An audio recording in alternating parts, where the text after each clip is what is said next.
अश्वत्थामा का वध किया गुरुदेव। सारथी, रथ युधिष्ठिर की ओर ले चलो।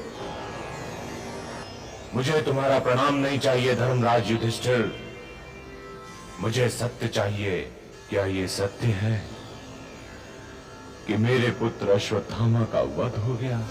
अश्वत्थामा हता इति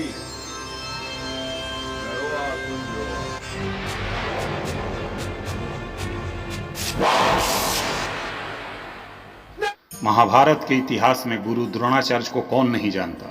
गुरु द्रोणाचार्य एक महान योद्धा के साथ हस्तिनापुर राज्य के राजगुरु भी थे। गुरु द्रोणाचार्य राजा द्रुपद के बाल सखा थे, किंतु राजा द्रुपद के द्वारा अपमानित होने के कारण द्रोणाचार्य और द्रुपद के बीच आजीवन शत्रुता बनी रही। द्रोणाचार्य अत्यंत गरीबी के कारण अपने जीवन में अनेक उतार चढ़ाव को देखा और अनेक कष्टों को झेला भी। हम बताएंगे द्रोणाचार्य के जीवन से जुड़ी उन सभी रहस्य को, जैसे बिना मां के होते हुए उनका जन्म कैसे हुआ, कैसे हस्तिनापुर के राजगुरु बने और कैसे उनका पांडवों द्वारा छल से वध किया गया। आप देख रहे हैं ग्रंथ कथा रहस्य। महाभारत कथा के अनुसार महर्षि भारद्वाज एक बार नदी में स्नान करने गए थे। स्नान करते समय उन्होंने देखा कि एक अप्सरा जिसका नाम धृताची था नग्न होकर नदी में स्नान कर रही है। अप्सरा को नग्न अवस्था में स्नान करते देख महर्षि भारद्वाज अति कामा, जिससे उनका वीर्य स्खलित हो गया। उन्होंने अपने स्खलित हुए वीर्य को एक द्रोण यानी पत्ते के बने दोने में रख दिया, जिससे एक बालक का जन्म हुआ। द्रोण यानी दोने से उत्पन्न होने के कारण उस बालक का नाम द्रोण पड़ा। द्रोण अपने पिता के आश्रम में ही रहते हुए चारों वेद तथा अस्त्र शस्त्र के विद्या में पारंगत हो गए। द्रोण के साथ प्रसत नामक राजा के पुत्र द्रुपद भी शिक्षा ग्रहण कर रहे थे, जिससे इन दोनों के बीच प्रगाढ़ मित्रता थी। अपने मित्र द्रुपद के राजा बनने के बाद जब द्रोण अपने गरीबी के कारण बच्चों के पालन पोषण करने हेतु अपने मित्र द्रुपद से सहायता मांगने उनके दरबार में पहुंचे, तो द्रुपद ने उन्हें मित्र न मानते हुए अपमानित कर राजसभा से बाहर निकाल दिया, जिसके कारण द्रोण और राजा द्रुपद के बीच आजीवन शत्रुता बनी रही। उन्हीं दिनों भगवान परशुराम अपनी सारी संपत्ति ब्राह्मणों में दान कर महेंद्रांचल पर्वत पर तप कर रहे थे। द्रोण उनके पास पहुंचे और कुछ दान देने का अनुरोध किया। इस पर भगवान परशुराम ने कहा, हे वत्स, तुम बहुत विलंब से आए हो, क्योंकि मैंने तो अपना सब कुछ पहले से ही ब्राह्मणों को दान दे डाला है। अब मेरे पास तो केवल अस्त्र शस्त्र ही शेष बचे हैं। अगर तुम चाहो तो उन्हें दान में ले सकते हो। द्रोण राजा द्रुपद से अपमानित होने के कारण यही तो चाहते थे। अतः उन्होंने सहर्ष स्वीकार करते हुए कहा, हे गुरुदेव, आपके अस्त्र शस्त्र प्राप्त करके मुझे अत्यंत प्रसन्नता होगी, किंतु आपको ही इन सभी अस्त्र शस्त्र की शिक्षा दीक्षा देनी होगी तथा इसका विधि विधान भी आपको ही बताना होगा।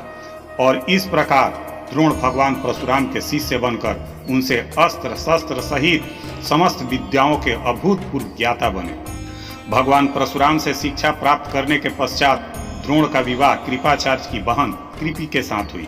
कृपि से उनको एक पुत्र उत्पन्न हुआ, जो महाभारत युद्ध का महत्वपूर्ण पात्र बना, जिसका नाम अश्वत्थामा था।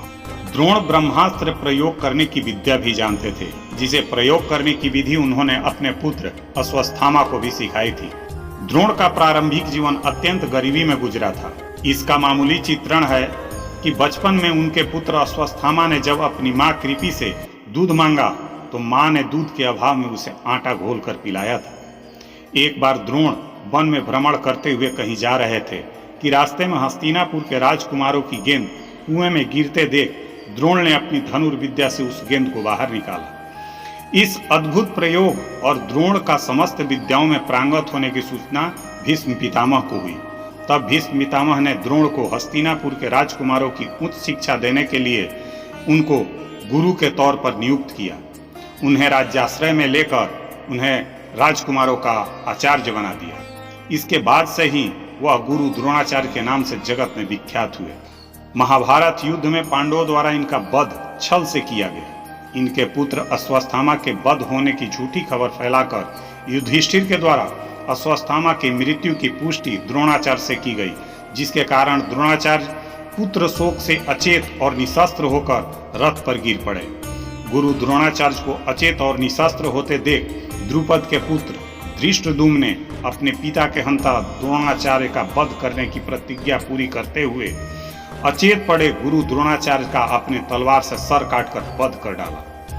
गुरु द्रोणाचार्य देवताओं के गुरु बृहस्पति के अवतार थे और इनकी मृत्यु तभी संभव थी जब वह निशस्त्र हो, और यही वो रहस्य था कि कृष्ण के कहने पर पांडवों ने षड्यंत्र कर पुत्र अश्वत्थामा की मृत्यु की झूठी खबर फैलाई, जिससे द्रोणाचार्य को पुत्र शोक हुआ और वह अचेत निशस्त्र हुए और उनका वध धृष्टद्युम्न ने कर डाला। आपको यह कथा कैसी लगी कमेंट बॉक्स में लिखकर अवश्य बताएं। जय श्री कृष्ण, नमस्कार।